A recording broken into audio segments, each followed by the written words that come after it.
Did you hear? YouTube replaced Facebook as the #1 platform that affects consumer behavior, and it's the #1 purchase driver on social media. If you're not using YouTube in your marketing strategy, you're missing out big time. Today, I'm going to walk you through creating a strategy and publishing your first video. So let's get into it. Hi, I'm Morgan with Life Marketing, the digital marketing agency that helps small businesses grow. I'm really excited to help you figure out how to use YouTube to market your business because I'm passionate about the results. Are you looking for a digital marketing agency to help you figure this all out? Here's a review one of our clients recently left. Working with Anthony, I can tell you that this take is 100% accurate. Give us a call and ask for Anthony if you're interested in learning more about our marketing services. Now, let's get into the good stuff. First, let's talk about why your business should be on YouTube. YouTube is the second most visited website in the world and is the biggest search engine. Unlike other social networks that tend to attract specific age groups or interests, pretty much everyone is on YouTube.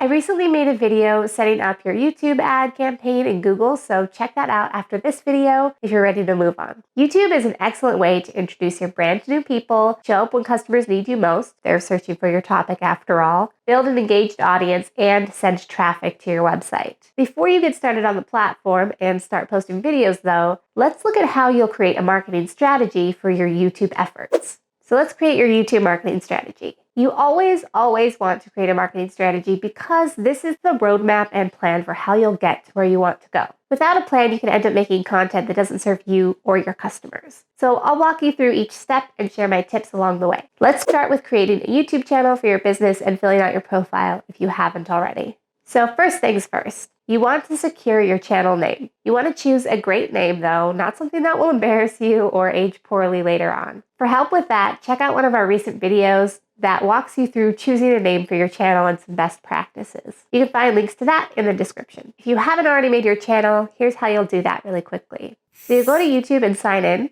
and then head over to your YouTube settings. In the top right corner of the screen, click on your profile icon and then click Create a Channel, and then create your channel. If you've already created your channel, you'll see this instead. Now that the easy part's done, let's look at how to find an audience for your brand new channel. First, you need to research your audience. It's really hard to make content for a nameless, faceless mass. Or worse, trying to make content that appeals to everyone very broadly. First of all, you will never make content that will appeal to everyone. It just won't happen, so don't even think about it. You may want to have mass appeal, and that's fine, but you will still need to be intentional about creating that mass appeal content.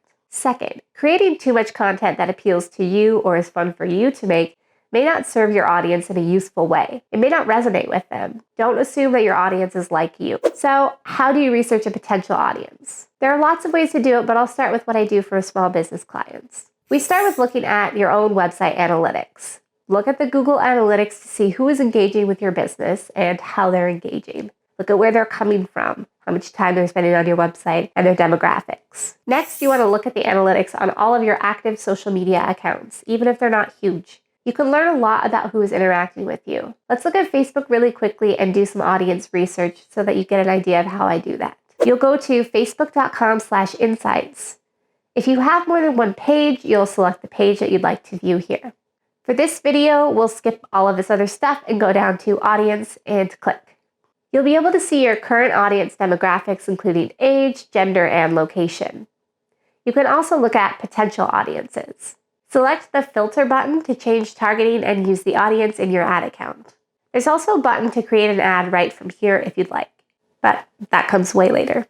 Select export to share the audience. You can choose from PNG, CSV, and PDF formats. Next, we'll create a customer persona, or actually we'll create a few of them, based on the customers that you've interacted with either online or seen in your store, and all of the analytics that you've gathered. We'll give the persona a name and a full personality. If you want a more detailed explanation on filling out a customer persona, let me know in the comments and I'll make a video on it. It can be quite detailed and we don't have time to cover that today. Research your competition. All good marketers do some serious competitor research before creating any marketing strategy, and the same holds true for YouTube. So now that you've looked at your own analytics, created a customer persona, how do you find competitors to analyze? Competitor analysis can be as simple or as complicated as you want it to be. For your YouTube strategy, I recommend you devote time to doing this analysis, but not more than a couple of weeks. You don't want it to hold you back from getting started.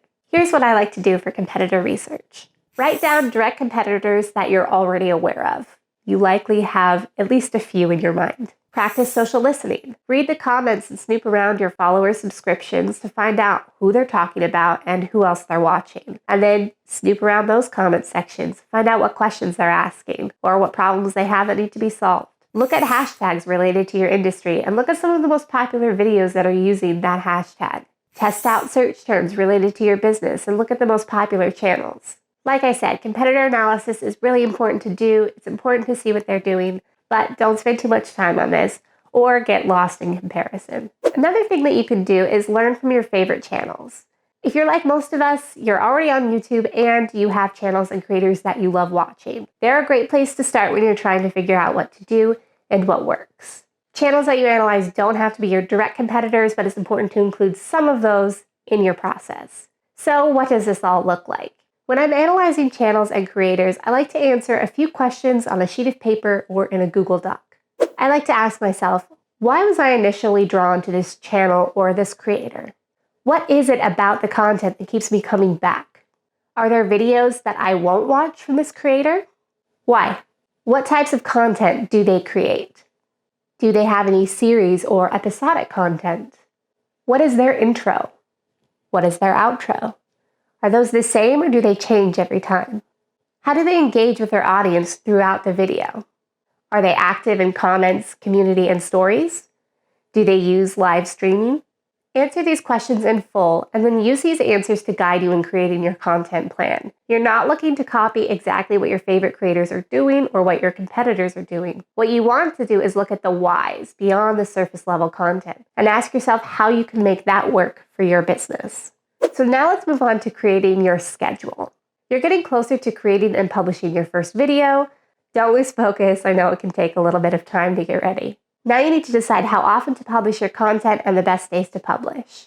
If you're just starting out and you don't have a lot of resources, you don't want to overcommit. I would start with twice a month content and work my way up from there.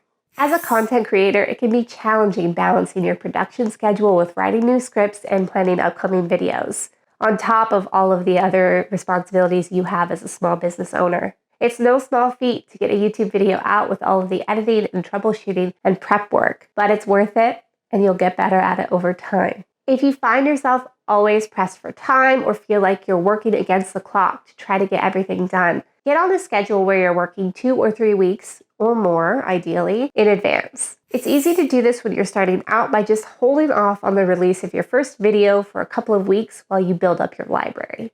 I wouldn't worry about building more than 4 or 5 videos that you can release. That will give you a few weeks. Here's a quick note on the day and time to post. When you're an established channel with an engaged audience, you don't have to worry too much about posting at the right time. It still matters, but your audience is already there and they're already hooked. Keep in mind, too, that the right time will change once you start gathering enough analytics from your channel followers as your subscriber count grows. I recommend checking into those analytics monthly when you do a channel audit. For new channels, though, generally the best time to post is on Mondays from 2 to 4 p.m., Tuesdays from 2 to 4 p.m., Wednesdays from 2 to 4 p.m., Thursdays from noon to 3 p.m., Fridays from noon to 3 p.m., Saturdays from 9 a.m. to 11 a.m., and same for Sundays, 9 a.m. to 11 a.m. The best days to post, according to Frederator Networks, are Thursdays and Fridays. I think it's interesting to note that most people are watching YouTube the way that they watched traditional television, in the hours between getting off of work and going to sleep for the night and on weekends. Keep that in mind when you're deciding when to publish a video. Now that you know how often you'll be posting, it's time to come up with ideas and start giving ourselves deadlines. Use your chosen day and time, or days and times if you can commit to making more content, and list out how many videos you'll need for the month. Now let's come up with some ideas and decide the types of content that we'll create. I like to create a 10 by 10 grid when coming up with content ideas. I put categories I know 80% well across the top to guide my brainstorming. In each spot underneath that, I start to brainstorm more in-depth topics related to the general topic. You want to make sure after you come up with these ideas that each one has a high enough search volume. What that number is depends on your business goals and your audience research, but it's important to double check. If a video only has 10 searches a month, it probably won't help your business at all. Once this is filled out, you'll have 100 content ideas that you can add to your calendar and flesh out in more detail. While writing down your ideas, also consider what types of videos you'll create. You can do anything that you want in the future, but I've found that it's helpful for brand new channels to have the following as the first few videos. A channel trailer for non-subscribers, an About Us video, behind the scenes, tell your brand story, share your team culture or values, make a tutorial or a how-to that relates to your business, give viewers a tour of the office or the store, show them a new display, introduce them to your most popular products or services. Okay, now that you've done all your research and have a plan, you're finally ready to publish your first video on YouTube and catapult yourself or your new business to a whole new level, and I'm really, really excited for you. But we're not done quite yet. You've created your strategy, come up with ideas, filmed and edited, and you're ready to publish. Before we blast that video out there though, let's make sure that our video can be successful with some post-production, pre-publishing tasks. The first thing you want to do is optimize your videos for search. YouTube is a search engine, so you need to treat every video like it has the potential to go viral if only you optimize it properly. Let's look at how to do that. Before you film, you want to go about creating your video with a keyword or a keyword phrase in mind, and you want to use that keyword everywhere that you can so your video shows up for the right people. If you're not sure about keyword research, here are some of my favorite tools. Google Trends, Keyword Planner in YouTube Ads. Since YouTube is owned by Google and shows up in Google results, this is a great first place to look. You can also use Ahrefs, SEMrush, Moz, and a whole bunch of other websites. If you want a more detailed look at all of those tools and how to do that analysis, let me know in the comments. There really are a ton of options for free and paid tools for keyword research. Let's start with Google Tools and expand from there. After you have that keyword selected, you'll optimize your videos with it. Here's where you should use your keyword in your YouTube videos. Put the keyword in your video file name. I know that sounds weird, but YouTube scans the file data and the file name to make its decision. So instead of Final Tutorial 4.mp4, go with financiallifehacks.mp4. Put the keyword in your title, but only if it makes sense and sounds natural. If we go with the Financial Life Hacks example, that would be an okay video name. A better one would be 10 Financial Life Hacks for Millennials. Notice that I made the term a little bit more focused by adding for millennials. Put the keyword and other relevant terms, information, and links to your website in the description. You have 1,000 characters to use in the description, but Google only displays the first 100, and you have to click Show All to see the rest. So you'll want to lead with any CTAs or your most important information in that first 100 characters. But your keyword doesn't have to be in the first 100 characters. Adding keywords to your description also helps you show up in suggested videos in the right column, which is a significant source of traffic for a lot of channels. So I recommend taking your time on your description for publishing your video. Make sure that you use the right tags. YouTube recommends using tags, and they say that it will help YouTube understand the content and context of your videos and will help the algorithm give it to more people. Using irrelevant tags can get you in trouble with YouTube, so keep it keyword focused and on topic, please. Categorize your videos in advanced settings. YouTube's Creator Academy recommends taking your time deciding what category your video belongs in, since this is used to determine who to show the video to and which pages it makes sense on. You'll also want to upload an exciting thumbnail to your video. Use your title or a catchy quote with an image of you or the on-screen person. It's great to put your keyword here too because the humans will see it and know that it's a relevant video. Also include people, like I said. Thumbnails with humans get more clicks than thumbnails without humans. Add your logo and have fun with it. Canva is a great resource for free thumbnail templates. Take some time browsing popular videos and analyze the thumbnails. Do they have anything in common? Anything that you like or really dislike? Use that as a starting point. Another great way to optimize your videos is to add subtitles using an SRT file. Every video you put out in the world anywhere should be viewable without sound. Take the time to caption your video or have employees do it if you don't have the time. YouTube auto-generated captions are getting better, but they're not perfect, so you want to make sure that you double check to make sure that nothing weird slips in there. You want to make sure you also use cards in your video. YouTube Creator Academy describes cards as pre-formatted notifications that appear on desktop and mobile, which you can set up to promote your brand and other videos on your channel. You've seen these pop up in all of the videos that you've watched. They're an excellent way to get your viewers relevant information and keeps them engaged with your videos. Let's walk through how to add cards to your videos. First, you'll sign into YouTube Studio. From the left menu, select Content. Click the video that you'd like to edit. You'll click the Cards box and select the type of card that you want to add. Choose your specific video, playlist, channel, or link. You can change the start and end time for the card below the video, and add an optional message and teaser text about the video. The message and teaser text are required for channel cards. When you like everything that you see, click Save. And when selecting your cards, there are 6 card options. You can use up to 5 in each video. So let's talk about what each of those are. 1 is channel cards that direct viewers to another channel. 2 is donation cards that encourage fundraising on behalf of U.S. nonprofit organizations. The 3rd is fan funding to ask your viewers to help support the creation of your video content. This might be good for individual creators. Most small businesses are probably not using this feature. You have link cards, which direct viewers to an external site, approved crowdfunding platform, or an approved merchandise selling platform. You have poll cards, which pose a question to viewers and allow them to vote for a response. And you have video or playlist cards, which links to other YouTube content. This can be any video or any playlist. It doesn't have to be from your channel. You also want to make sure that you use end screens. End screens can be added in the last 5 to 20 seconds of a video and give you even more options for sharing content with your viewers. Let's walk through how to add an end screen to a published video or a video that's in draft. You can do this during the upload process as well, and I'll show you how to do that later. So let's go to YouTube Studio again, and from the left menu, select Content. Click the End Screen box and choose the element that you want to add and click Save. Let's talk about your options for the elements that you can add. For video and playlist options, you can feature your most recent upload,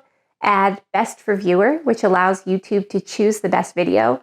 I love this option and I use it almost all of the time. You can also feature a video or playlist from yours or any other channel. Another element is to encourage subscriptions to the channel. This is the subscribe element. The channel element helps you promote another channel with a custom message. Great for collaborations or partnerships, or if you create a second channel in the future. You can add an element that links to an external website. You can link to your website or showcase a link to your product page, maybe the product that you talked about in a video. YouTube is changing the way that linking to external websites works. Before, you could only link to one approved website, but now eligible creators can link to any external website as long as it follows YouTube community guidelines. So that feature may be available to everyone soon. Now that you're familiar with how to optimize your video for performance, let's look at how you can upload and schedule your videos. When you're ready, upload your video to YouTube and schedule a release date. You'll upload your video like this. Again, you'll go to YouTube Studio. In the top right corner, click Create. Click Upload Videos. Select the file that you'd like to upload here. While your video is uploading, you can fill out the details. Let's quickly look at that. You'll want to fill out your title, description, thumbnail. When filling out your title and description, don't forget to use those keywords. Select a thumbnail either that you upload or from your video. Add your video to a playlist if that exists. Make sure that you have your audience and age restrictions figured out. And if this is a paid promotion, you want to make sure that you disclose that. You can add automatic chapters, your tags, language and captions, and recording date and location options. Some of these are more advanced and don't really apply. This is also where you can set automatic chapters and add those tags that we talked about earlier. For more advanced options, you have language and captions, recording date and location, licenses and distribution, shorts permissions.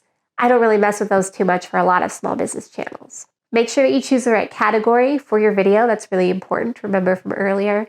And decide on your comments and ratings if you want to display those. After those details are done, you'll add your video elements like your end screens and your cards. Let's look at doing that from the upload process. When adding end screens, you can import from a video or you can add them yourself. I'll choose to add them myself so that I can show you that process. Click Add Element and choose from your options. I like always including a subscribe button, so we'll do that first.